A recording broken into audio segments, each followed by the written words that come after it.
Welcome into the Hot Read Podcast for Wednesday, January 17th. I'm your host, Easton Freeze, director of published content here at BroadwaySportsMedia.com. We're also brought to you by the 440 Podcast Network. You can follow me on social media at Easton Freeze. I'm joined as always by producer JT. You can follow on social media at JT_Ruhnke. JT, how are you? I'm good. I'm weathering this snowmageddon that we seem to be having here in Nashville pretty well, except for the fact that a certain really unfamiliar territory for you, local Cincinnati man. Yeah, except my internet was cut out for about 6 hours today, so didn't know if I was going to be able to be here for the show. Love that. But now I'm here, and I just have to say, like, it's always fun when it snows like this because it is so laughably hilarious that the way that this city reacts to snow. Yes. I didn't believe it that, like, when we were about to get 6 inches of snow, that everything was going to shut down and the world was going to explode, but it did. And it was very fun to watch. And I do appreciate the good laugh. It doesn't take 6 inches around here. It takes 1.5 inches for everything to shut down. So this is shut down for a week territory. And yeah, if you're not familiar with Nashville right now, or you don't live in the area, it snowed a lot here by Nashville standards. I think like the average annual snowfall is like 4.7 inches, and Nashville got like 7. And it's really cold outside, so it's not going anywhere. So people are panicking, and it's ice, and people who don't know how to drive, and so cars abandoned on the highway. It's a good time.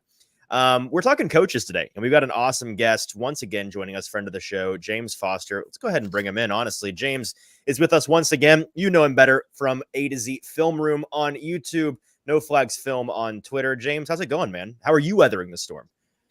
It's going great, man. I went out for a walk last night, built a fire. I love that. Snow is my favorite weather. I wish I got to experience it more often. Yeah, no, I completely agree. That sounds like a nice time, just in the freezing cold, build a fire out in like a backyard or something. Or did you just go into a random field? Or yeah, I've got a little fire, like, I don't even know what you would call it, but a little fire pit. Yeah, kind of like a closed off fire pit. Took me so long to get it started because it was filled with snow, but little wet. Yeah, I get it. Like a nice challenge to get those brain gears working. Makes you feel like you're roughing it. Yeah, even though we live in a very affluent area. We're talking about coaches today, and the Titans, in case you weren't aware, they need a new head coach, and they are asking all of the people, hey, would you like to be our head coach? Let's talk to them. They've got 10 guys that they have requested to interview, a number of which they have already interviewed via Zoom, which is a funny concept to me. Like, I have so many questions about what a NFL head coach Zoom interview entails. Like, what's the vibe in like, what are the questions? Is it similar to a normal job interview? I tweeted that, and I had somebody respond that, like, I like to think that they don't have the premium subscription, so after 40 minutes it just times out, and just Mike Kafka, like, oh, sorry, bye, you're gone. I have no idea if it's even a productive time to do a Zoom interview. I don't know. I'd love to be a fly on the wall in this situation. Yeah, I'm sure they're getting timed out, having to send links back and forth. Have some of the interviews been in person, I assume? And then not yet. They can't be yet. Okay. I think January 22nd is when you can start doing in-person interviews. So next week they'll start having those. And I don't actually know if they will I'm guessing they won't do an in-person interview with all 10 candidates. I feel like the Zoom interviews probably narrows it down to 5 or 6. I don't know. We'll find out. But we are brought to you today, as always, before we dive headfirst into talking about these coaching candidates for the Titans, by Boom Boss Craft Pizza and Tap House. We love being sponsored by Boom Boss because they've got really good food and really good drinks and a really great atmosphere for watching sports live. They've got 3 Middle Tennessee locations, one in East Nashville, one in Murfreesboro, and the location that JT and I go to in Spring Hill, just about 20-25 minutes down I-65 if you're in the Nashville area. It's a phenomenal place to watch sports, grab a bite to eat, and grab a drink. It really is great, and we are there each and every Thursday before Thursday Night Football during the season, but now just Thursdays at 5:30 p.m. watching whatever is on, because there are still sports going on, even though Thursday Night Football is over, and we do our live shows from there. So we'll be back there this Thursday, assuming we don't have to abandon our cars on the side of the highway getting down there. We encourage you to come and join us. It's a great time, and we look forward to it each and every week. So Boom Boss, Craft Pizza, and Tap House, wherever you are in Middle Tennessee, check out the location nearest to you. And if you're joining us live today, do us a couple of favors. First of all, if you're not watching on the YouTube, go watch on the YouTube. It's Broadway Sports Media on YouTube. Find that account, find this live stream, and then in the comment section of this live stream, you can be a part of today's conversation like D Good and Wyatt and Kenneth already are. Appreciate you guys tuning in with us today on a midweek episode. And while you're there, hit subscribe. It's free to you. It's very helpful to us to get those subscriber numbers up. So help us out. Hit subscribe. We see the metrics, folks. We know how many of you are unsubscribed. And that is frankly really silly and disrespectful. You should subscribe. It's very easy for you to do, and it's very helpful to us. So thank you for doing that for us. Before we dive headfirst into the coaching interviews, a quick announcement, little housekeeping thing. Very important, prestigious award was won by this podcast. We were named the Sobros 2023 Sports Podcast of the Year, which frankly, the best part about that is that our buddy Zach Lyons doesn't get to win with either of the shows that he does and get to brag, because it would have been insufferable, the bragging about how he's a multi-time award-winning podcast. So we are glad that we kept him from doing that, but we are appreciative of everybody that voted for us for doing that. So that's cool. I think we'll get a plaque or something, and then we'll make it our entire personality and then be really insufferable in that way. So thank you guys for voting on that. I didn't realize I was coming on an award-winning podcast show. This is, in fact, an award-winning podcast now. So the stakes are raised. Everything is more important, and it's a new level for us here. So we appreciate that award from the Sobros guys and Stoney and all of those folks over there that do great work. I wanted to touch real quick on the the super wild card weekend that was. Not a whole lot super about it. 5 blowouts and then 1 nail-biting, awesome narrative driving game with Jared Goff getting his redemption arc and Matt Stafford being an alien, but somehow the team's still being coached by a guy that can't manage the clock. A whole lot there. What, if anything, what was the number one thing that you found most surprising or your biggest takeaway from this weekend, James, in the super wild card weekend? Anything stand out to you? Yeah, a couple things. The first thing is that they need a new batch of commercials. This current one is just, I can't do it. Once I see the outlet start singing, the singing outlet. Yep. I almost never mute commercials or anything, but I was literally racing to the remote this weekend. we were having a huge discussion about this because I'm right there with you, James. I think it's a great commercial. I said this is the worst commercial I've ever seen in my entire life. And we were having a big debate about this, but I'm right there with you. The commercials, I didn't think to bring it up, but now that you mention it, so it's been hang on. Do you think it's a bad commercial or is it just annoying at this point? Both. Yeah, I mean it's more annoying because of how many times you've seen it. Sure. I don't know how many they normally have in rotation, but it seems like they made 8 for this couple months, and they don't spice it up. So I'm just hearing the same things over and over again. I agree there. Really annoying. This is just especially insufferable group of. They need to have a brand new batch. None of the commercials that are shown during the regular season should be allowed to be shown in the postseason. It needs to be all new material. I think that's a fair rule. That's true. As far as what happened on the field, I think that the Browns defense was probably the biggest surprise to me. Although it's really weird. They'll be the best defense almost of all time, 90% of their games. And then they'll have a few where they just can't stop anyone. And there's constant coverage busts. Ronnie Hickman, who's a UDFA, was starting at free safety for them, had one of the worst individual performances, I think, from this weekend. Laramie Tunzel just shut down Myles Garrett. How do you explain the home road splits for that defense? Because that's one of the strangest statistics from this season that I don't really, I don't get it. Yeah, I don't. That's usually the kind of thing that I would just chalk up to noise until there was a bigger sample size. But it's a pretty clear split with them. I feel like. Really the one key thing on tape that's a differentiating factor for the Browns defense is basically just targeting anyone besides Denzel Ward is going to lead to a lot more success. The splits when he's on and off the field, I know, are pretty extreme. Right. But yeah, I mean, outside of just the normal home field advantage, I'm not exactly sure, what's leading to that home and away split. So yeah, I think the Browns defense was probably the biggest, negative surprise. Eagles offense is just disgusting. I mean, it's a high school offense. The biggest, not just the performance, but the coordination, like the plays is what you're referencing, right? Yeah. Like I saw a lot of interesting screenshots, which is always a great reference on Twitter of like the middle of the field. Let's just not touch it. Right. People always do those tweets where it's like a screenshot of a Madden play and it's like so-and-so's playbook or whatever. And it's always a extreme oversimplification, except with the Eagles offense. Like this is the exception. It's the tush push and then like 2 or 3 more plays. Well, hey, and we solved the tush push. Turns out it was Vita Vea. Who knew? Yeah, all you have to do is just grab Jalen Hurts' face mask and pull him backwards. Yeah, but yeah, having the nose tackle get underneath the center, like establish underneath, that seems to be the main way to stop it.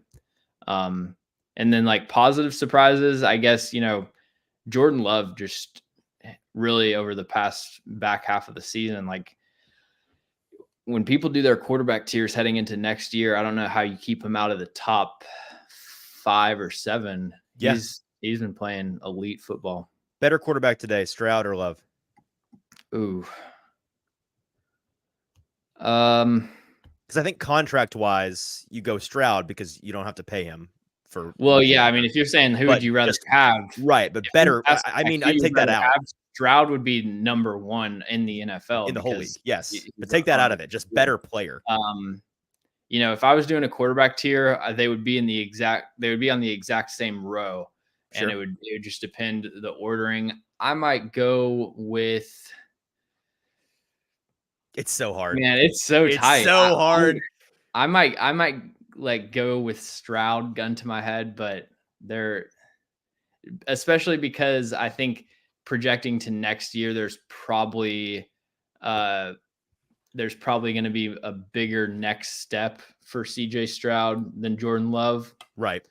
But I was going to ask if I told you one of them like kind of takes a step back and struggles a bit next year, who you think it would be? I would think it's more likely to be Love than Stroud personally, but maybe not. I don't know. It could be. The thing with Love though, is that his weapons and surrounding core are only going to get better. Yes. Yep. It's like the youngest group of pass catchers ever, and free.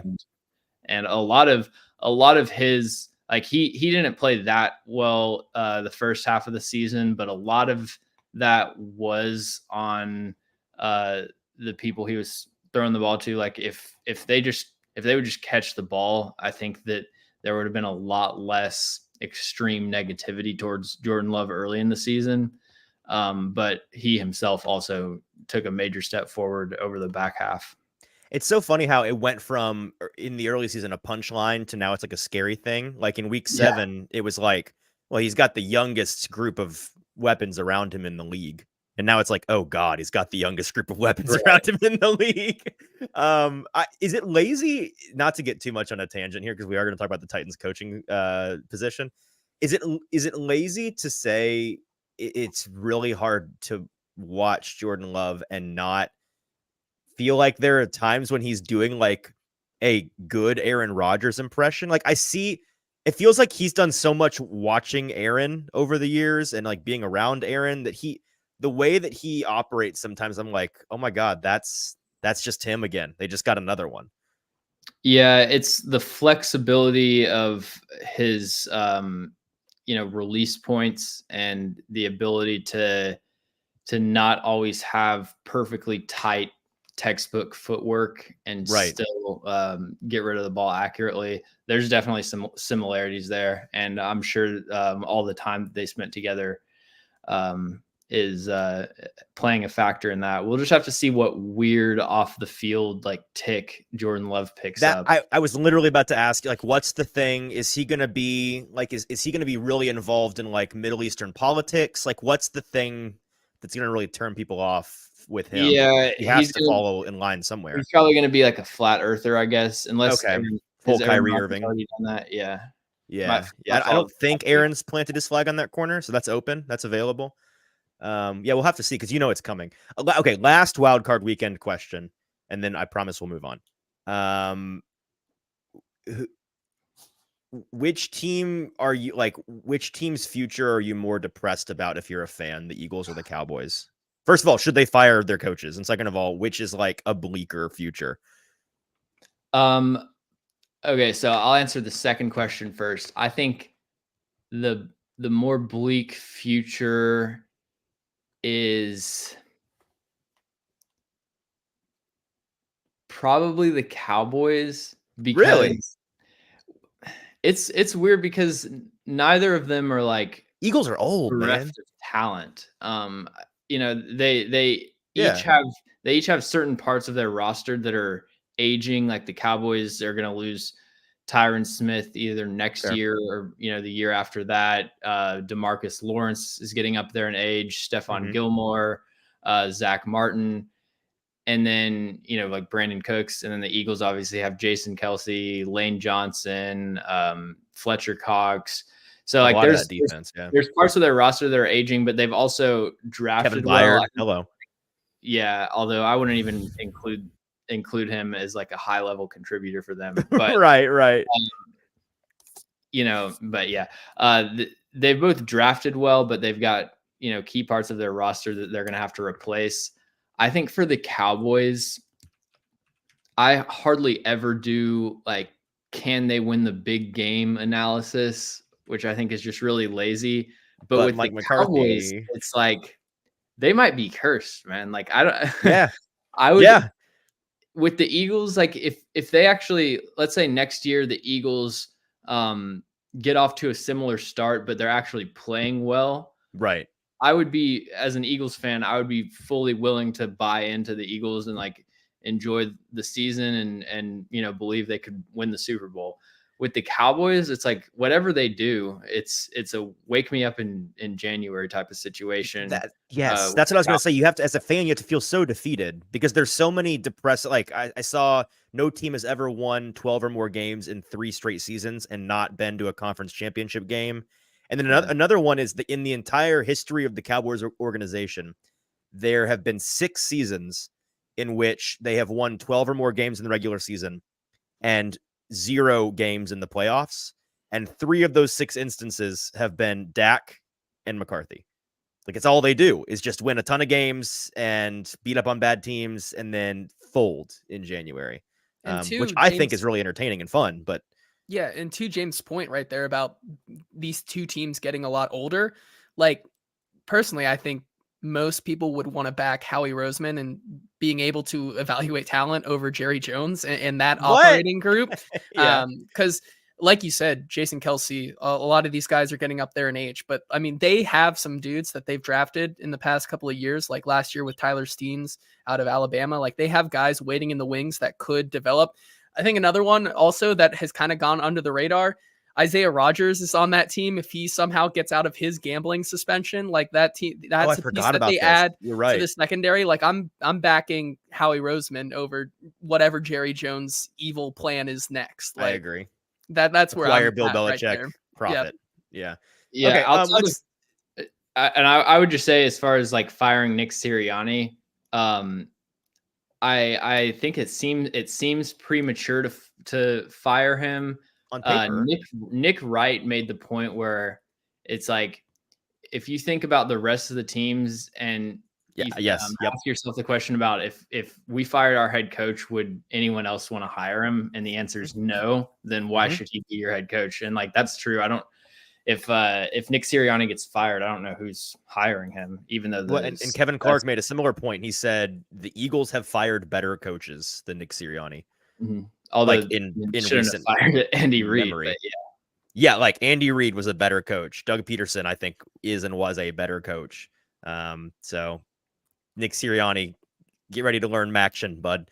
Okay, let's talk about the Titans coaching search. They need a new coach, and that is something that's going to get ramped up. I think historically the coaching hires start to happen like late January, early February. I know last year they did, like the first one happened in the last week of January, and then they trickled out from there. As we said, the Titans have requested to hire 10 guys, and we're going to talk about all of them a little bit today. I want to, before we dive into the individual guys, I want to run this take by you, James, and then get your general opinion on like the analysis scene on coaches and in a coaching hire. Here's how I feel, and I think it's a little bit different for most folks in our shoes. I'm much more interested in the type of coach that the Titans hire than who the actual guy is. And the reason why is just because every year we hear about who's a good hire and who's a bad hire, and it's all this definitive language. And then, a guy that's supposed to be a home run turns out to be a bum. And then, you get a popularly mocked guy like Dan Campbell, and then he turns out to be, Dan Campbell. That happens a lot. I think fit within an existing team structure and culture and relationship building skills and all these intangible things, they matter so much more to me, at least, that I find trying to decide if a guy will be or won't be good on day one of their coaching tenure largely a waste of time, a little like a waste of my time, at least. It certainly gets clicks. It's just not really my thing. I want to see the things I'm interested in. I want to see the direction the team leadership wants to go based on the kind of coach they hire. Like, I want to speak to the guy, who actually gets the job, find out what he's like as a man, what he's like as a leader. I want to evaluate the first couple of decisions they make and the coaching staff hires that he makes in his first offseason. That's the kind of thing that I think people should be more focused on with a new coach coming to town. The specific name and their resume matters less than I think a lot of people tend to think. Does that resonate at all with you? What's your opinion on you? If you don't get this guy, you failed. And if you hire this guy, then it's a disaster. Yeah, I totally agree. I think that, of any kind of analysis that I or like other media people do surrounding the NFL, head coach and general manager hires are probably the least like just solid opinions like that I'll ever have. Right. There's no way of knowing. Honestly, it's a lot of guesswork. It's not a kind of situation where like I have my opinions on how on my preferences for the different Titans head coaching candidates, but I'm not really dug into any of those takes. And, I put out a tier list on Twitter. I could just as easily see the actual best head coaches being the reverse order of that outside of Brian Johnson. That would shock me, but hey, it still could happen. The guy you called an elementary offensive coordinator earlier. Yeah, I believe that. So yeah, I think the issue is that a lot of times we tend to just evaluate these people as coordinators, and evaluating how good an offensive coordinator is, that alone is still difficult. It's hard to separate the players and the execution from the scheme and the play calling, but coordinating and play calling, that might be 30-40% of their actual job. As a head coach, you're general manager and CEO. You have to be able to relate to different people that are, come from different backgrounds, are getting paid different amounts of money. You have to be able to, have a good sense for all the intricacies of what's going on in your organization and have those organizational skills. There's also like some team building, player evaluation skills that come into that. Like you can look at Brandon Staley and like the JC Jackson move, I think was probably, that was a signing that he played a major role in, and probably the most consequential single move of his tenure as LA's head coach. If they had a quality press man corner, I think that the defense would have been a lot better and probably could have bought him some more time, for example. So yeah, there's so many other elements that go into it, where just evaluating an offensive or defensive coordinator from the outside, just have really no insight into all of their leadership and management skills. Yeah, no, I completely agree. That being said, let's talk about how each guy is a good or bad hire. Yeah, we're going to dive into each guy, but I'm glad that we got that baseline on the table, because I completely agree with everything that you said, and I think that it's fun to like try to rank these things and tier these things and talk about who is and isn't going to be a coordinator. But it's really a good coach. But it's really important to realize there's so much more that goes into it than their resume and how they were as a coordinator and all of that. Okay. We got some commenters here. Like Joey says that listening to Amy's comments after firing Vrabel, when asked about a timing for trade, it sounded like the Titans already had a candidate they really like. All signs point to Slowick, I would presume. I don't know if that's necessarily true, but I understand what you're saying, that maybe they had a guy in mind. If they do, they certainly are not letting it keep them from evaluating a bunch of different folks and talking to a bunch of different folks, which I think is a good process. Kenneth says, I need James to explain some coordinator requests that are just baffling to me. Brian Johnson, Thomas Brown, Dan Quinn, Mike Kafka, ick. I think James is about to justify maybe 3 of those. So let's dive into these individual guys. And I know, James, you put out a tier list of the guys that got a lot of flack from some of our favorite local media members the other day. And so let's start from that baseline. And if you have any adjustments, we can hear those now, and then we can talk about these guys in order. But your tier list. You want me to give my adjustments before or after you read the tier? Go ahead. Tell us the current list. All right. So I would say tier 1 would be Ben Johnson. Sure. And I had doubt it in parentheses because it seems like the Titans are not really players for him, but sure. That would be number 1 option for me. I think Brian Callahan would also be in tier 1. I would say tier 2 is I would make I would add a tier, make tier 2 Mike McDonald. He was originally in tier 1.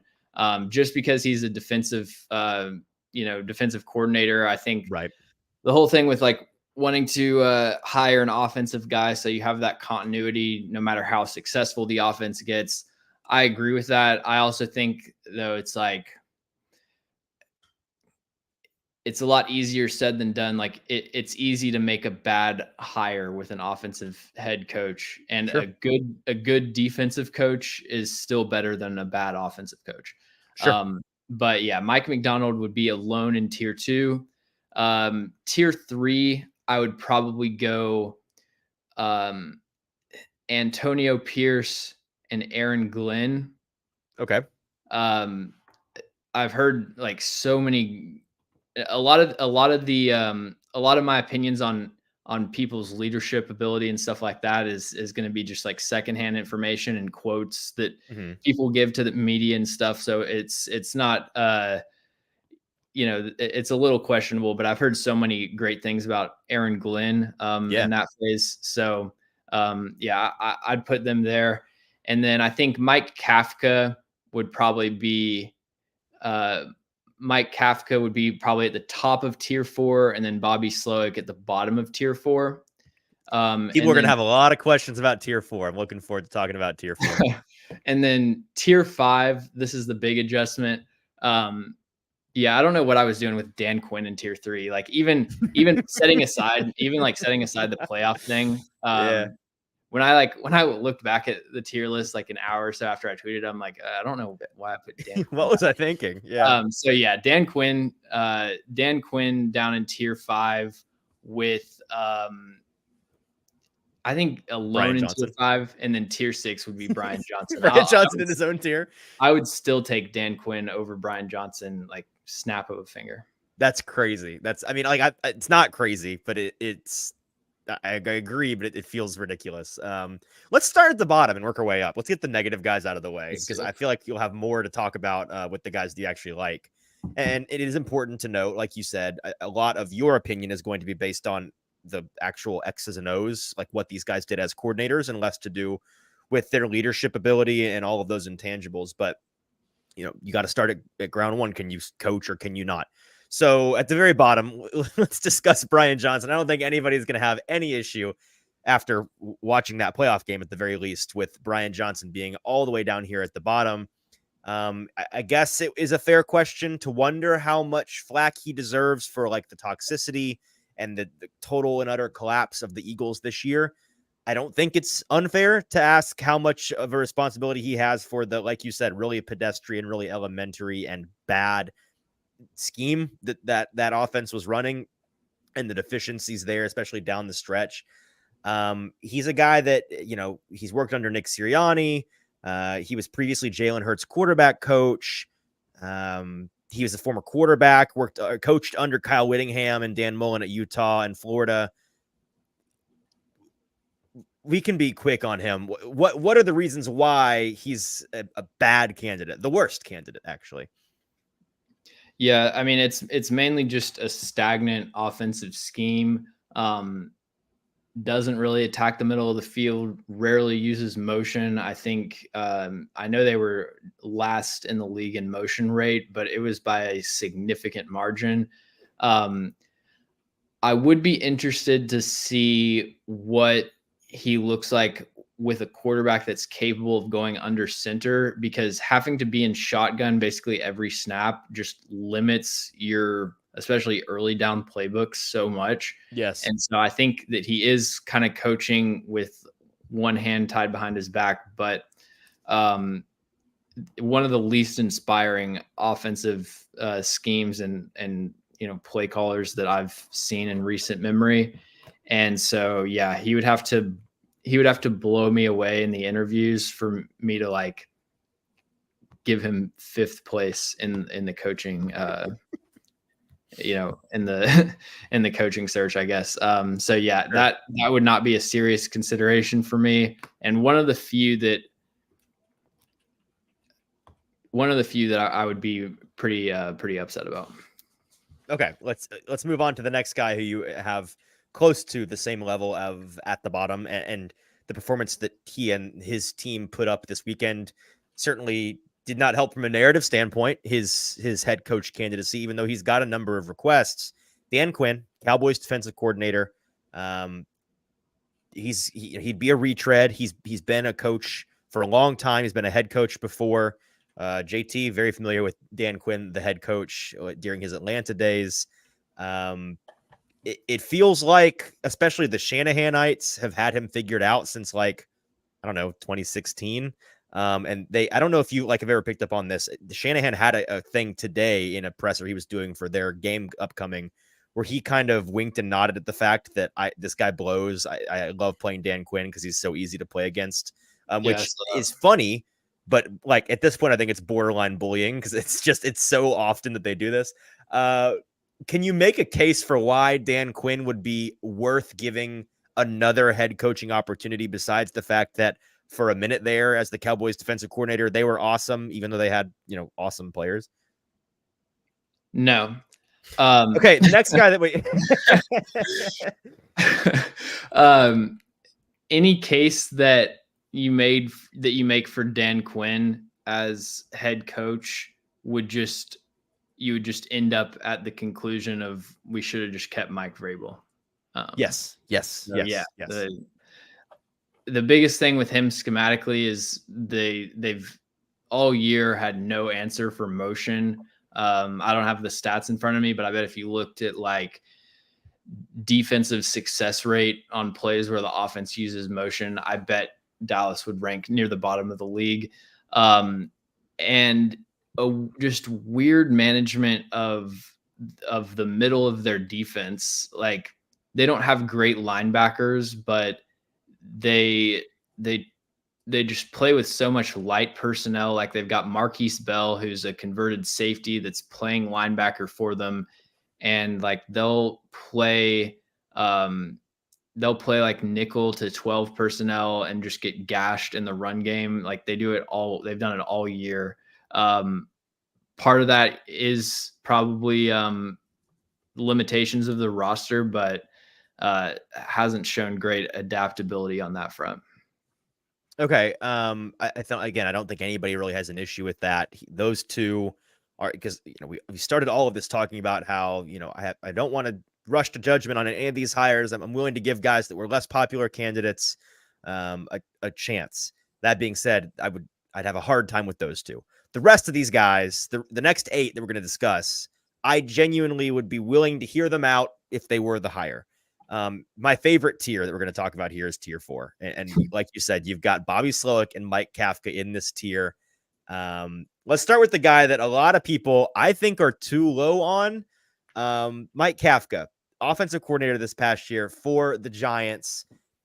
The biggest resume concern with him is just experience. Didn't get into coaching until 2016. And that was as a grad assistant at Northwestern. He's a former NFL. Cons, you can't practice during the day. Exactly. He's a vampire, and he's got a funny look on his face at all times. He's a former NFL quarterback. He's worked under some really fantastic coaches. Like he's worked with Andy Reid and Eric Bieniemy in Kansas City. He was the quarterback's coach with the Chiefs, with a pretty good quarterback, passing game coordinator before then. Then joined Brian Daboll with the Giants. I don't know if have you read anything this week about that? I think it was one article in particular about the behind the scenes turmoil. Apparently Daboll's like kind of a toxic jerk. And do you have any thoughts on that situation? For folks that don't know, apparently like Daboll constantly, he's an offensive guy too. He's constantly questioning Mike Kafka over the headset and like blaming him for losing games in the game and telling him when to run and not to run, and then criticizing his every move. Tell him to run and then get mad at him when he runs for the run that he called or something. Yeah. That I think that a lot of it seemed like he did a good job elevating what was a bad offensive roster in 2022. Yeah. And in 2023, a lot of that magic kind of wore off.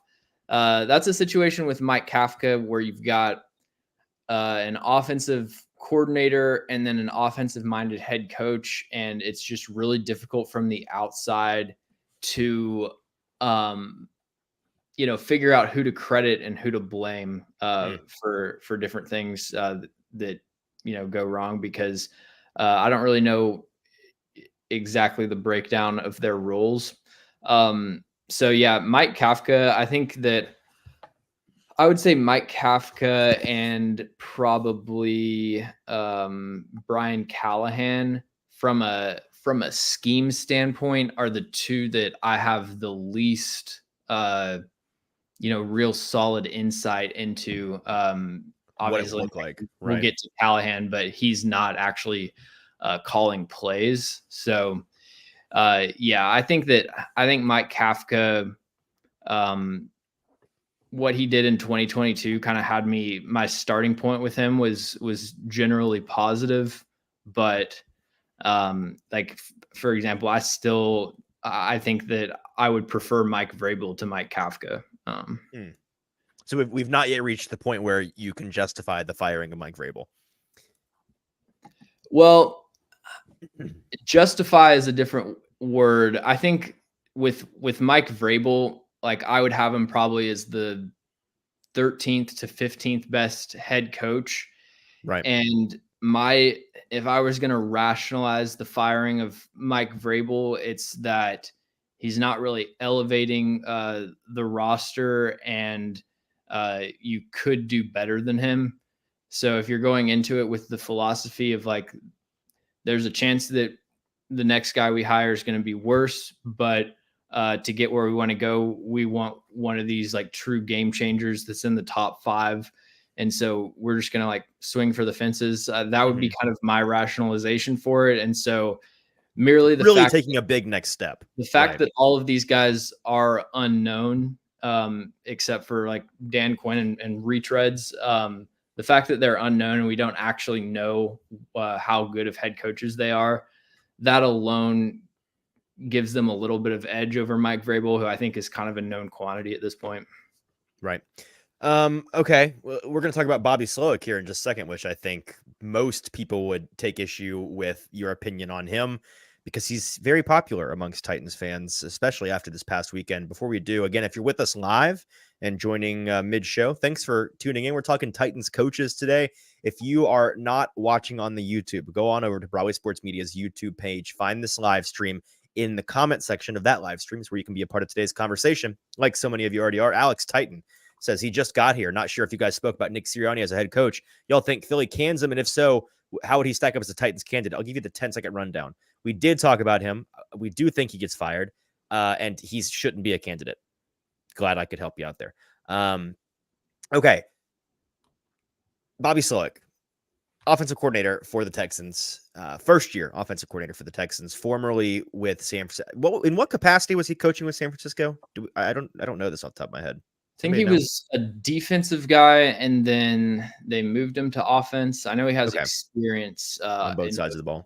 Yeah.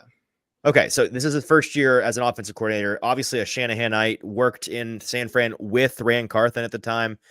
He learned under Kyle Shanahan. He was a member of the infamous, oft talked about on national broadcasts, Washington 2010 coaching staff that produced Shanahan and McVay and Mike McDaniel and Matt, all the play callers. He's become very, very popular because of the year that he's had helping turn around the Texans and developing CJ Stroud and turning that offense into a team that can embarrass one of the best defenses we've ever seen on national television in Wild Card Weekend. It's in a microcosm. One of my favorite things about the way that we talk about these guys, the way that a wild card playoff game, it has serious folks be like, well, he was fourth in my rankings, but now he's now he's first. It's like, really? We're gonna pretend one game is okay. Gotcha.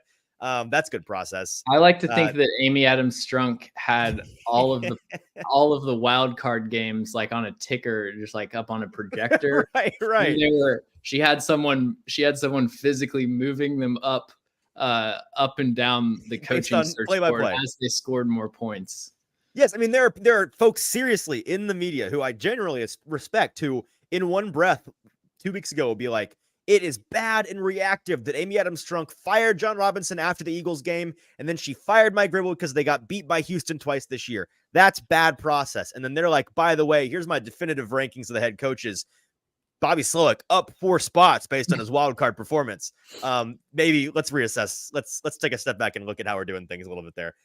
He has had a really nice year though. And so like when you look at the totality of the season, it's not just this one. I'm not saying this one game is not a reflection of how he's done all year. I think, not to steal your thunder here, your big pushback on him as a head coach, besides the experience thing, is the fact that he's been working with some pretty, like, his toolbox is not bare. He's got some really nice chess pieces he's been working with on that Texans offense. Explain why you wouldn't consider him a top tier option for the Titans. So I think that he is a solid top half of the league offensive coordinator. Sure. Like I don't think he should be on the hot seat in Houston. I would keep him for another year.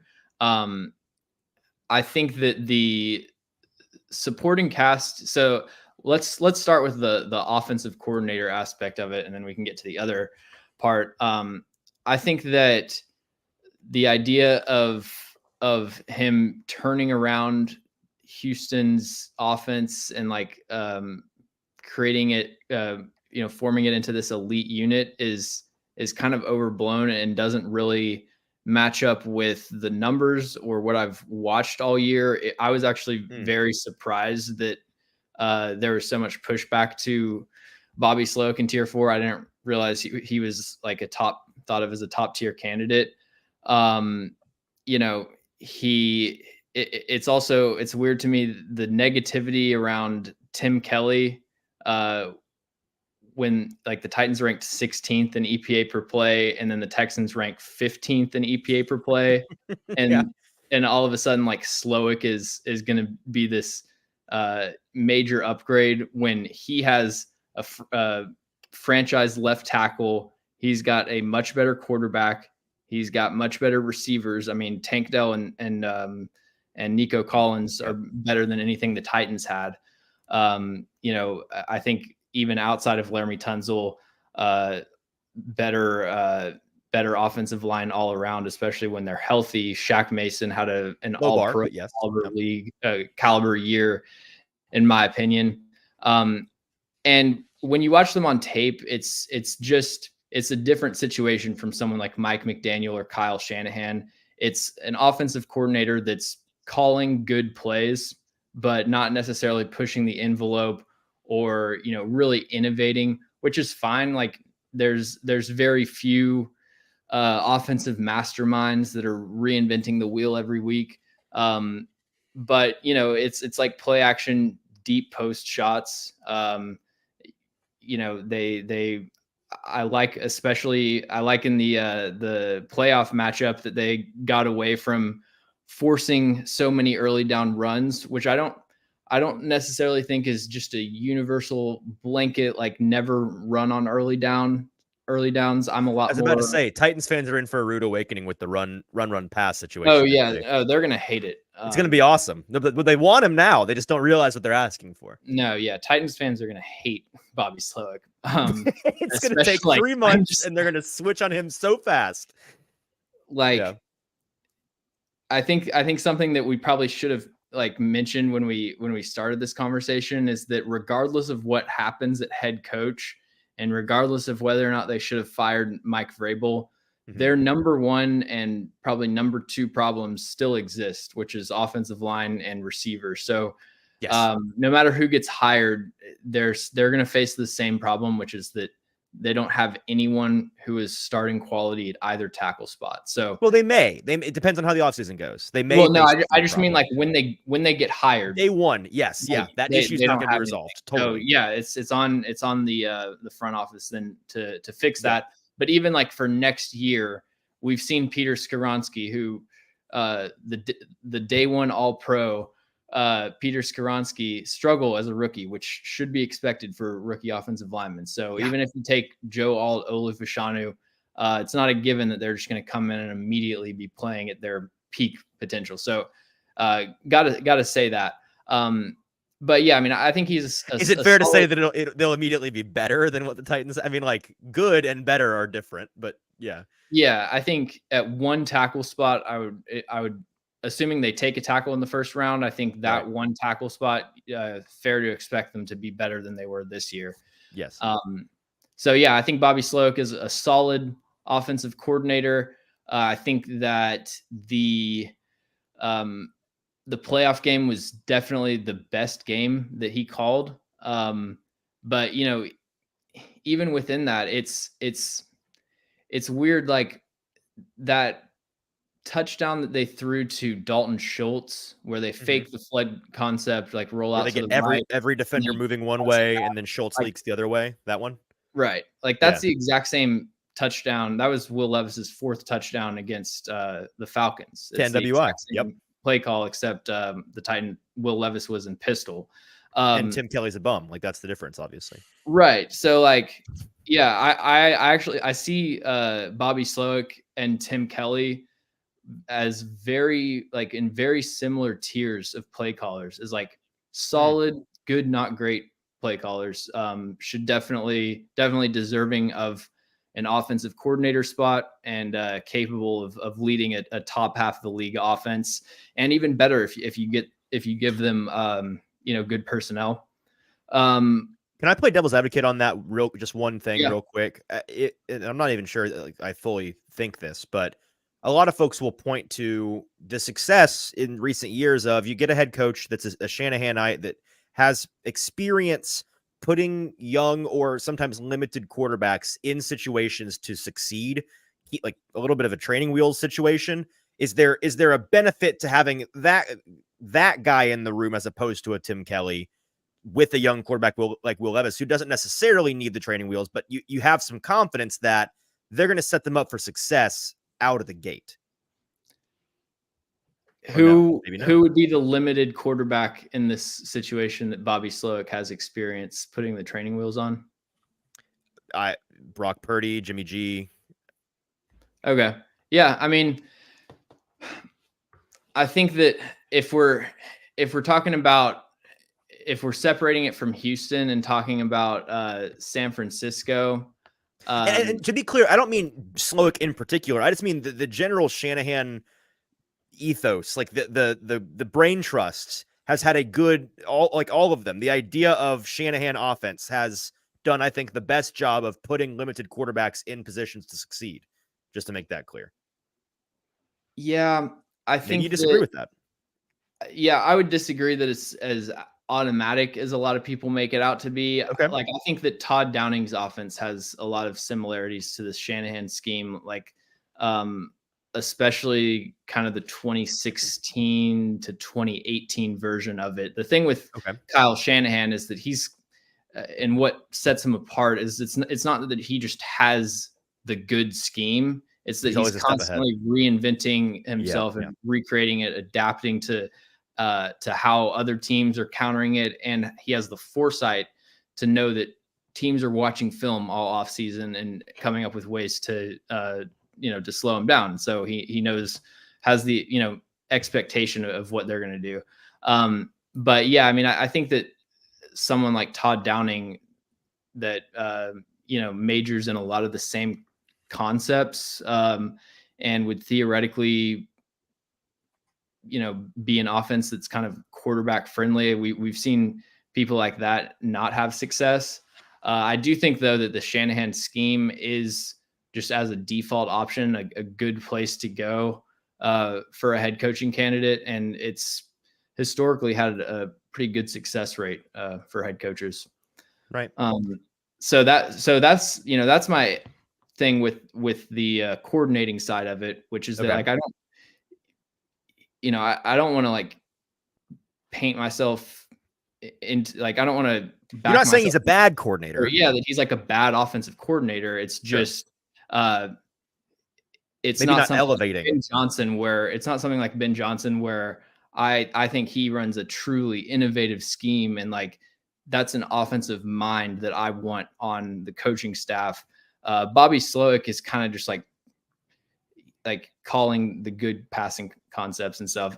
I think from a passing game standpoint, he is a lot better than running the ball. But then there's also, he's one of the few head coaches or head coaching candidates where there's been some information that's kind of come out about like how he projects into a bigger role. Teron Davenport said on, I think, Stillman's show, mentioned a couple times that he had heard that Shanahan or that Slowick wasn't ready, didn't have full buy-in, and that there was kind of some people pulling in different directions on the Texans in the Texans organization. When I tweeted that list out, I actually got multiple people like that kind of would know Flex? That no, not direct sources, just like people said like, hey, I had Cal McNair in my DMs. Yeah, man. I had CJ Stroud in my DMs saying Bobby Slowick was trash. It's all me. This guy doesn't do anything. Yeah, I'm not like a sources guy, but just a lot of the smoke seems to be kind of concerning on that front. So Slowick would be in my tier 4, and wouldn't surprise it would if I had to guess, I would say he's Houston's offensive coordinator next year. But so if it's your choice, Kafka or Slowick, are you choosing Kafka? Or are you just retaining Mike Vrabel? I would flip a coin. Okay. And then probably choose Kafka. Okay. All right. Fair enough. Let's move to tier 3. I didn't realize this. I don't think you mentioned the most, I think the most recent guy on the list, Thomas Brown out of Carolina. Was he on your list? So that wasn't announced when I did my list, and Where would you slot him? I haven't done enough research on him to fair enough. To give an answer on that. I do know that just the results from this year, I don't think tell the whole picture with him, tell the whole story with him. So I agree. I would, keep an open mind instead of just like looking at this year's Panthers record. There's a lot more that went into that situation. Okay, so if I'm remembering correctly here, your tier 3 is Aaron Glenn and AP. Is that the next guys that you have on your list? Yep. Okay. All right. So let's start with the guy least likely, I think, to be the Titans head coach, because I think he's going to be the Raiders head coach. Antonio Pierce, he's got some of his star players putting out public ultimatums that if the Raiders don't hire this guy to be the full-time head coach, then I'll explore a trade, which I think is hilarious. And I do think if you have to consider Antonio Pierce coming to the Titans a tier 3 option, if it's Antonio Pierce in a package deal with Max Crosby, maybe that then becomes an A tier option. But that being said, I think he's going to be the Raiders head coach. It sounds like he's going to be the Raiders head coach. If he isn't, for some reason, if they, I don't know, land Harbaugh or get horny for Belichick or whatever they do to get away from Antonio Pierce, what is it about him that is intriguing to you? He's not got a ton of coaching experience, and he's not, it's like, as far as I'm aware, he's not a big X's and O's guy. The Raiders ownership themselves have been on the record this year talking about how they really asked him when he stepped in to be the interim head coach this year to be a CEO, to be a delegator, to not necessarily be like a traditional head coach, which isn't necessarily a bad thing. But what is it about him that you think makes him a tier 3 option?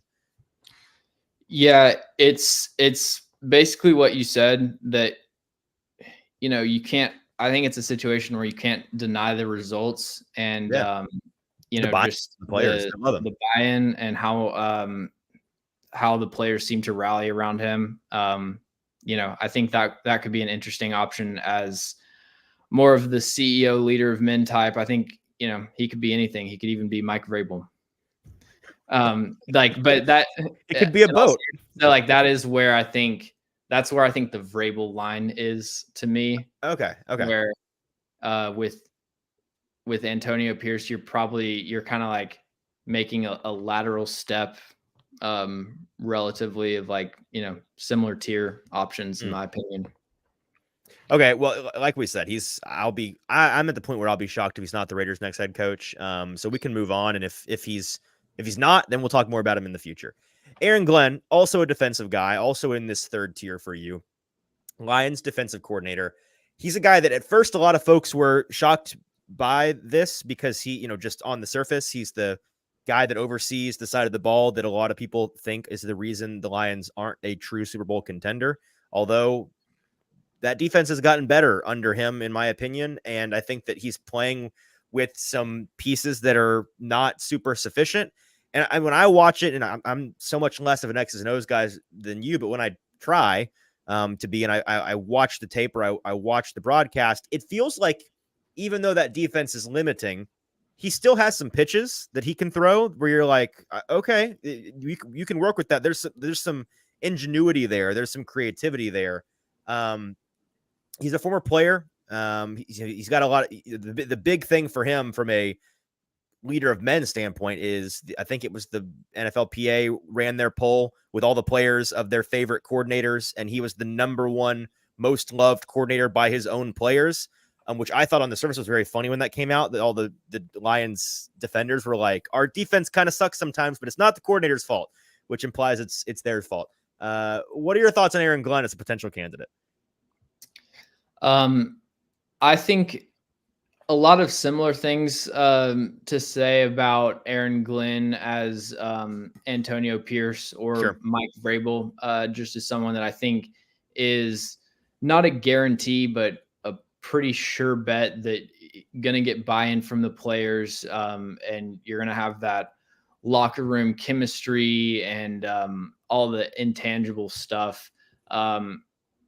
I've heard so many good, just good reviews. It's always hard when people are giving public quotes about a coach because they're almost never going to be negative, and you have to differentiate between extreme over the top positivity and just kind of tepid positivity. Right. But the reactions and just opinions of Aaron Glenn seem to be so overwhelmingly positive from people in that organization. Mike Payton, who works at AtoZ Sports, he was saying that he actually thinks Aaron Glenn is a better head coaching candidate than Ben Johnson. Hello. So, is this a guy that covers the Lions? He covers the Lions, yeah. Okay. And then I think as far as his defensive scheme, last year last year they were really undermanned in the secondary, and I felt like at times he was trying to do too much with, like, especially early in the year, they were trying some crazy coverage rotations and, like, getting into cover 2, like having guys travel 15 yards across the field, like just trying to do way too much to overcompensate. But it was also something where no matter what they tried, their secondary just couldn't cover. Like when they would run man coverage, Amani Arawarye and Jeff Okuda were getting beat. When they were run zone coverage, the linebackers were just too stiff cinder block shoes to cover anyone over the middle of the field. And I think as the personnel has improved, you've seen some improvement in the results. And, I do think if they had better corners that people would think of him a lot more highly, just as a defensive mind. So yeah, with Aaron Glenn, it's really just the fact that he's a defensive head coach is the one kind of negative for me. Sure. Okay, let's move on to these last 3 guys. Is it fair to say that this is kind of the line of demarcation where if they hired any of these 3 guys that we're about to talk about, you would be genuinely excited about them coming in to coach? Johnson, Callahan, and McDonald. Yeah, I think that McDonald, again, just the defensive coach kind of thing of like, in 7 years, are we going to end up in the exact same position? Right. That would be my concern. But as far as like what he would do defensively, yeah, I think that would be the line of demarcation. So let's talk about that, because obviously I want to talk about the things that make him different as a defensive coach candidate than the other guys that we've talked about so far. Just a background, 36 years old, primarily worked under Jim and John Harbaugh, inherited this Ravens defense that was kind of in a tough spot when he started. They led the league in sacks this season, which is something that I think folks wouldn't have predicted based on the personnel that they had up there. They got the 1 seed. The defense is the strength of their team. That defense, they rank 5th in simulated pressure rate. He does a lot of things that are, I think that he's the one defensive coach that most fits the alluded to vision that this team, this ownership group has for the Titans going forward, the innovative, creative, collaborative guy. Is that the reason why he's so high for you as well? The reason he's so high for me is because I think he's one of the 2 or 3 best defensive coordinators in the NFL this year. Probably, one of the 2 best in terms of pressure design. And, just you look not only at the personnel that they have on paper with guys like Jadeveon Clowney, Justin Madubuike, solid players, but not necessarily stars that are having star level seasons from a production standpoint. And then when you go watch them, like I did a video on Justin Madubuike, and I was trying to figure out how to frame it for like the Ravens fans who are going to watch it to where it didn't feel like I didn't come off as like a hater. Yeah. But my conclusion was really like, yeah, this is kind of being schemed up for him. Cause guys aren't really being asked to win as many one-on-one matchups. There's so many stunts, simulated pressures, creepers, all of that kind of stuff. And just really multiple coverage philosophy. I think that I think with the defensive personnel that the Titans have currently, I think he would be a good fit. And then, also heard good things about his leadership and off the field, in the locker room, in the building type of stuff. Obviously that's a lot less solid of a evaluation point with pretty much all these candidates though. Okay, fair enough. Let's go ahead and move to these last 2 guys. And I think one of them is a it sounds like genuinely a potential candidate for the Titans, and one, like you said at the top, not super expecting them to be in the race for him. Brian Callahan is your tier 2 guy. He is the offensive coordinator for the Bengals. As you mentioned earlier, important to note, not actually calling plays. So there's a good bit of unknown in terms of what he would be, if he would be a guy that would come in and actually oversee the offense in that way, or whether or not he would bring in an OC under him to call the plays. But he was the first known candidate for the vacancy, reported by our guy Justin Mello, which was cool. Doesn't call plays. Zach Taylor does that as the head coach, but Brian Callahan clearly instrumental with the install of the red zone offense, and then the various responsibilities that he has in terms of helping the team, helping the offense between games adjust and establish game plan and do all of these things that I've been really impressed with. I think that he deserves a decent amount of respect and responsibility for Jake Browning being able to come in and do what he did this year. Of course, Joe Burrow has been really fantastic under Callahan as the OC. He's been in football forever. He's the son of a guy that a lot of folks will recognize, Bill Callahan, legendary offensive line coach, which if they came as a package deal, that'd be nice. Bring him in to be the offensive line coach for the Titans, and then they'd be cooking. But he's been a part of a lot of really good coaching staffs.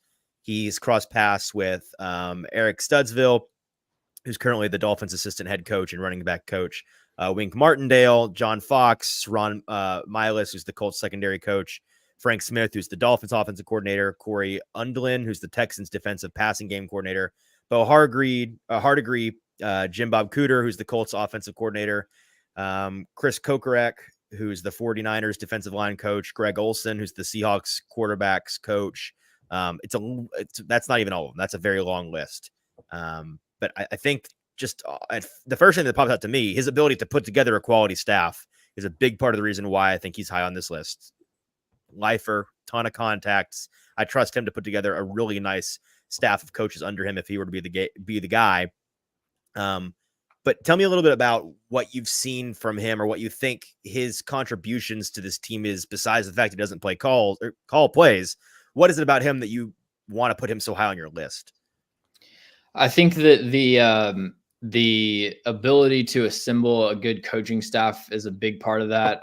Sure. Zach Lyons at Stacking the Inbox does probably the best most coaching profiles and I remember last year with the GM search, but he did a great job laying out all of the connections across the league with what he could potentially bring in as a coaching for his coaching staff. So that's a big part of it. I think that I've gone back and forth on the Bengals offense. I think that there are times that they, similar to the Eagles, where they kind of just rely on playing ISO ball down the sideline, but it's also like, I get why they would lean into that when you have elite one-on-one weapons on the outside. Works. Right. And Brian Callahan's shown the ability, when you don't have Joe Burrow or when T. Higgins is injured, to adapt that scheme and change, which adaptability is the biggest thing ahead of just knowing how to install the right scheme for 2024. Adaptability and, being able to change given change in circumstances. That's the biggest thing for an offensive orchestrator. I think it's definitely possible to have continuity year to year, as long as the kind of CEO of the offense stays in place, regardless of whether you're changing play callers. Obviously there is something for sequencing and knowing when to press the right buttons, but the week leading up to the game, you're pretty much laying everything out and designing your play sheet, and the play caller doesn't really have as big of a role in kind of how the offense looks on Sundays. Right. And then I think just being a player's coach and all of the reviews and reactions from people in the Bengals organization, people that cover the Bengals, there's a lot of just, people that have good things to say about him. So I think he's about as close to a can't miss candidate as exists. And, even with that, there's still a good chance that he ends up being a bad head coach. That's how that works. I'm sure this whole thing is. But yeah, I feel pretty good about Brian Callahan. The couple of things on the field that have stood out to me the most with the Bengals, and again, I don't know exactly how much of an impact he's had on these things, but first of all, we've seen in the Joe Burrow era, him as a quarterback, and in turn, a lot of the way that they play offense evolve a couple of times, and sometimes like in season. I think that from an adjustment standpoint, they've done a really impressive job, and I think that coaching has to go into that some. And then, especially early on in the Joe Burrow tenure, but kind of the whole time now, they've had success despite having some, at times, really, really bad offensive line play. And for the Titans in particular, that's what if they're going to want to find success anytime soon, you're going to need to be able to do that some. And those things, I think, matter a lot for the Titans in particular in hiring a new coach.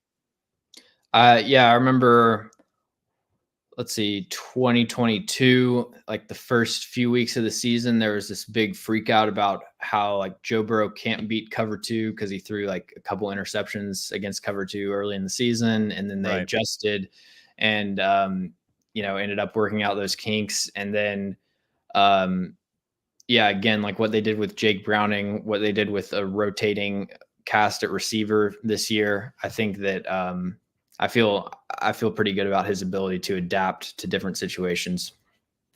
Okay, last guy, and then we're getting out of here. The obvious number one tier one guy, Ben Johnson, offensive coordinator for the Lions, been a top or the top potential coaching candidate on the market for 2 years now. Had a chance to come out last year and turned down some opportunities.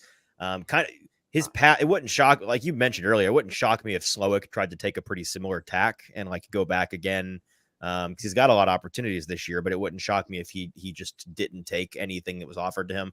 Ben Johnson, it sounds like he's going to take one this time.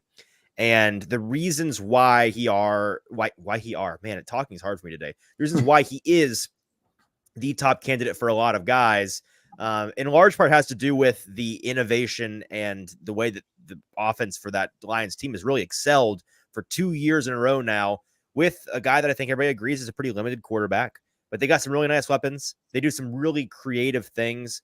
And I want to start the conversation on him here. And our good pal, Jared Stillman, pushed back on you about this list you put out on Twitter or a couple of days ago, earlier last week, asking the question, the open-ended question, what makes Ben Johnson so much more of a clear, good coaching candidate than a guy like Bobby Slowick, who he's very high on? And I wanted to give you the platform and the opportunity to lay out the difference between those guys as candidates and what makes one so much more clearly a decent option than the other, in your opinion. Yeah, so I studied the Lions offense pretty extensively this past summer, and then I did an all-pro video on my channel, and I was watching Penei Sewell. Normally I do 5 games per player. I'm watching Penei Sewell and Frank Ragnow, the center, and I ended up just going through every game from this season because their run blocking was so dominant, and I love watching good run blocking.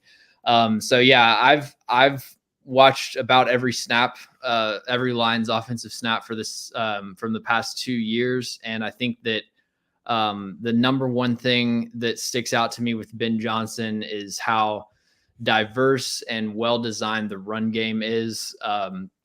They have one of those schemes where everything kind of builds off of, every concept builds off of another concept.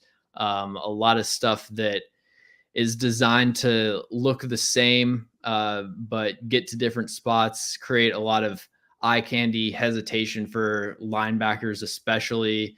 They run a lot of trap and wham, where you're like leaving the defensive line unblocked, getting them into the backfield, and then you've got a linebacker or a tackle coming across and trap, wham block, creating those lanes. They run.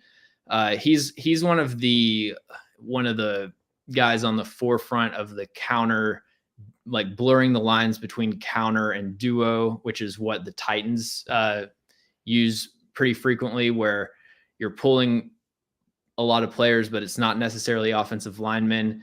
You're lining like fullbacks, H-backs up in the backfield, having them slice across the formation. There's just a lot of movement pre-snap and in the first few seconds of the play. But it's a really diverse run scheme. They run everything. Like they'll run power where they pull the tackle.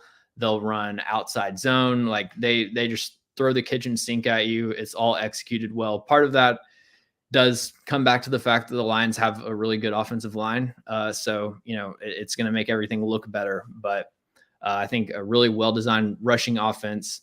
And then passing the ball, I've been really impressed with it's kind of like Bobby Slowick, where like a lot of the best passing offenses are not in the NFL, are not really they're not inventing new things. Like Kyle Shanahan, Sean McVay, they're just like running stuff from the 90s, and they might add like another motion on it, and that like gets kind of manipulates the nickel back's leverage or something like that. But there's only so many different permutations of routes that you can have on the field. And so it's not necessarily like people are inventing new things, but just a lot of like base concepts that I think are really good for Jared Goff's skill set specifically, because the one thing that he is comfortable with is like he will fire in the backside dig. He'll stand in the pocket, throw over the middle. So they do that a lot. They also have really good, more designer plays with like trick plays. A lot of Sam Laporta's touchdowns this year he's just been screaming wide open. They got him a couple touchdowns with the same Bobby Slowick, Tim Kelly, originally Kyle Shanahan. I'm sure someone else, did that before them. Right. Or you fake the deep over the post and then have them cut back the safety. It just has no way of sticking with it. Mm-hmm. So yeah, it's just like, it's a really well-designed passing and rushing game. They use a lot of motion. They do a great job of getting these hybrid tight end receiver types and using them in different ways. Sam Laporta, have them line up in the slot, have them line up out wide, line them up in the backfield. Same thing with Jahmyr Gibbs. And when you look at guys like Tyjae Spears, Chigakonkwo, and people that have more like versatile skill sets like that, I think he could do a lot of cool things. And then the last thing I would say with Ben Johnson is Dan Campbell has had historically, he's been one of the best fourth down decision makers. Yes. And time management just in general. Right. And so like, even except for like going for it against the Cowboys, where over aggressiveness is the issue, not under aggressiveness. My thing is like, I will take the over aggressiveness over. And that's such a bad, that's just, that was such a bad example. That's just being tilted. Like, I get it. Everyone's done that on Madden. Yep. And that obviously has more to do with Dan Campbell, but I would assume that Ben Johnson's at least in partial agreement with that philosophy. So, sure. Well, and even if the philosophy aside, clearly he's good at executing in an aggressive manner. You know, like he's got to dial up the play for when you're going for it on 4th and 7 in your own territory. Any situation where it's not just like basic structure of the offense, and it's like we've got to design, like I call them designer plays, where it's like it's not just like we're running dagger, we're running outside zone. It's like this is kind of a special situation. Like we're targeting this safety. We got to get him, into a false step and like do this. Like he can make stuff happen in those situations. Let me play devil's advocate real quick one last time. And it's less devil's advocate and more just like maybe it's my contrarian blinker going off, my contrarian alarm being like, are you sure that everybody, because everybody seems to be rowing in the same direction on this guy, and for a lot of good reasons. But when you ask anybody that knows anything about these things, okay, why is Ben Johnson your number one candidate? The answers are always along the lines of, I mean, look at the offense, look at the designer plays, look at the execution as a coordinator. And a lot of the discussion around him leaves out anything about the kind of leader he is, the kind of, and again, this is where the guesswork comes in, knowing what he'd be like as a head coach, how his players feel about him, how the people in and around their organization feel about him as a guy that could be the one calling all the shots, overseeing two coordinators underneath him. Do you have any opinion on, maybe we're overlooking the fact that he could be the next wonderkin coordinator that just can't cut it as an actual head coach? Yeah, I get a lot of Brandon Staley like flashbacks. Me too. Like I'm burned by that a little bit. Because yeah, man, there's we keep saying it, but there's just so much more that goes into being a head coach than being good at calling one side of the ball. And like once I watched some Ben Johnson like interviews and press conferences and was really impressed by his philosophy. And I was like, yeah, this is exactly what I thought with Brandon Staley. Luckily, like I didn't have any public like Brandon Staley's revolutionizing football takes or anything like that. You didn't go full ringer. Well, I'm clear on that front, but like I remember just privately thinking like, oh yeah, Brandon Staley, best coaching candidate on the market. So yeah, I mean, I think that a lot of it is less to do specifically with Ben Johnson and more just kind of the standard thing that the caveat that we've had with all of these candidates, which is that, he could have a real difficult time, like dealing with egos in the locker room or whatever it is. I don't have any specific insight. We don't know. We don't know. Yeah. But it's not like a sure thing by any means. But you hear little morsels. I mean, the most recent one I've heard is what you mentioned earlier in the episode, where you said a guy in and around Detroit covering them as a beat reporter. He's coming out and saying, I think that the DC would be a better head coach than the OC.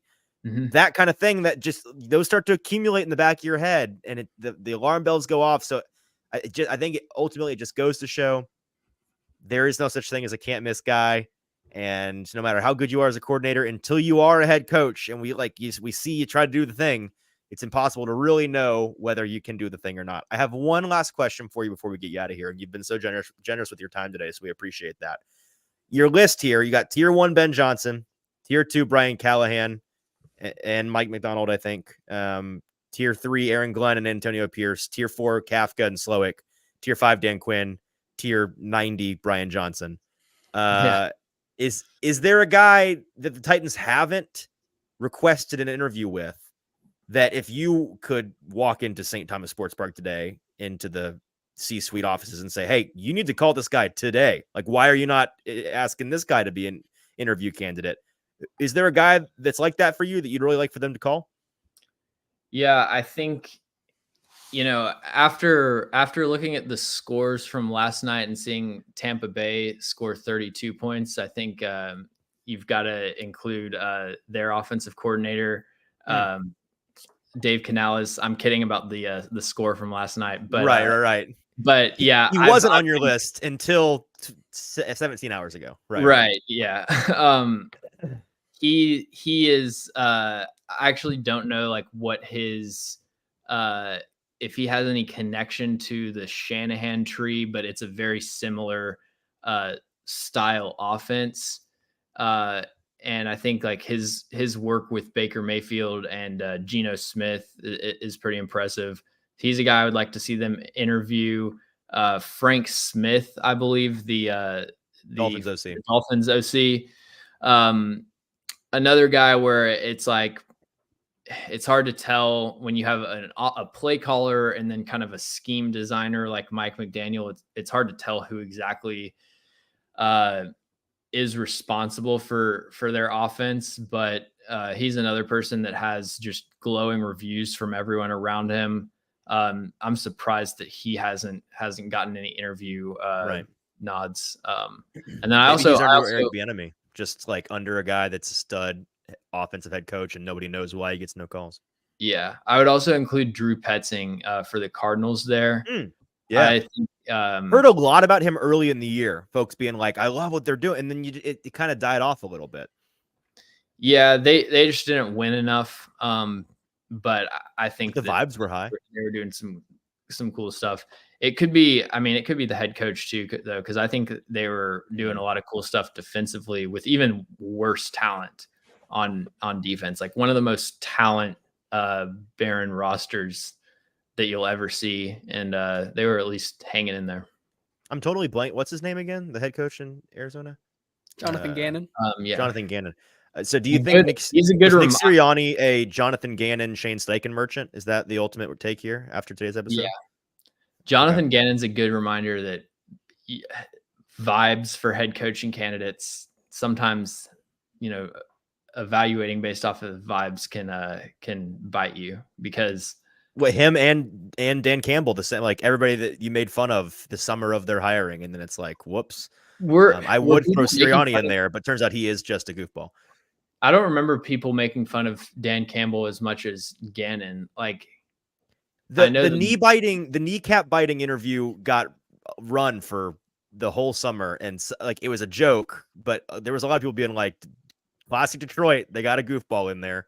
It's not serious. Really? I didn't notice as much negativity. I didn't notice it at the time, but I've seen in the past month some compilations of some very bad, very public takes. Yeah. I wish he would have never done that, because it's like there's a lot of people that think he's this meathead, like just dumbass because of that, when it's not really the case. Like he's a smart guy. So he runs on nothing but caffeine all day, every day. To your question, by the way, on Canales, it looks like he's been a Pete Carroll guy like his whole life. He was with him at USC and then with him in Seattle forever. And then, so yeah. Okay. I saw an interview, like a long interview with him on some Bucks like podcast. And he was actually going into a lot of detail. And I like if he becomes a candidate, you can just search like Dave Canales interview and it'll probably pop up. But he seems like a really smart guy. All right. Well, James, thanks so much for your time today, man. Very generous with your time. Thanks for the insight, as always. We love having you on. We'll have to have you on again soon. We got draft coming up. But last year we did a great episode with you, just kind of previewing the draft. So we'll do that in the coming weeks. What do you got going on over at the channel right now? You're already headlong into the draft, right? Yep. I just did a hour-long 3-round mock draft. Only had to re-record it one time with all the Ohio State people. Okay. I was like, what? Back into the returning to school. Right. And then I'm just firing out draft reports. I'm getting a late start on my work this week. I'm pretty busy early in the week, so probably nothing on the first round of the playoffs, but definitely going to do some breakdowns of the divisional round and conference championship. But outside of that, it's going to be draft season, and then probably take a few weeks to do some free agent targets. Yeah, the YouTube channel is awesome, but I got to hype up the draft tool you have on the A to Z website real quick, because I know you started it last year. My understanding is you're doing it again this year, right? You're setting that up. Is it already live with your initial live? It's my pinned tweet on on X. Yeah. So guys, genuinely, you should go check it out. It's one of the best draft guides out there. Local coverage, support local guys, interactive draft guide with evaluations on different players. You can sort by position and all these different things. It's very cool. He does a great job with it. Sort, filter, click on the row, and it's got their scouting report pulled up. That's awesome, man. Yeah, so go check out the YouTube channel, A to Z Film Room. Check out his pinned tweet. He's got the draft guide set up on there. And like I said, we'll have to have you on for a little draft primer episode in the coming weeks. But until then, James, thank you for your time. We appreciate you. Appreciate you, producer JT, being here as always. We'll be back Thursday, 5:30 p.m. Central Standard God's time, talking about, I don't know, the playoffs or something crazy will happen between now and then. And we'll talk about it. Until then, I'm your host, Easton Free. This has been the Hot Read Podcast. We'll talk to you on Thursday.